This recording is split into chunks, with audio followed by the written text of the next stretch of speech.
মানে আমি একটা জিনিস বুঝি না, ভিডিওতে কি বউকে দেখা এটা বেশি ইম্পর্টেন্ট? মানে যে ইমরান কিছুদিন আগে বলতো যে আমি জীবনে আমার বউকে দিয়ে ভিডিও বানাবো না, আমার বউকে দিয়ে পাগলামি সাগলামি করাবো না, যে বউকে দিয়ে বিজনেস করে সে আসলে পুরুষই না।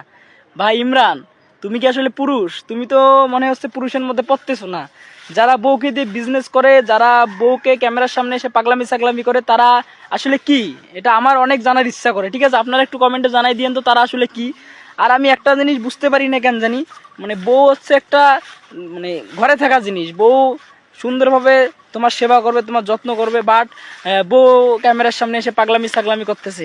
আর করবেই না কেন, দোষ তো আপনাদের। ঠিক আছে, এই যে আমি এই ভিডিওটা করলাম, এই ভিডিওটাতে ভিউ হবে না, কিন্তু আমার যদি বউকে নিয়ে এসে আমি নাচানাচি করতাম, বউকে নিয়ে এসে পাঞ্জা করা করে ধরিয়ে মানে ভিডিও করতাম, পাগলামি সাগলামি করতাম, ওই ভিডিওটা ট্রেন্ডিং উঠে যেত। ঠিক আছে, দোষ ওদের না, দোষ হচ্ছে আপনাদের। আপনারা এই ভিডিওগুলো, অশ্লীল ভিডিওগুলো দেখেন বিদায় ওরা ওই ভিডিওগুলো করার সাহস পায়। ঠিক আছে, তাই এতটুকুই।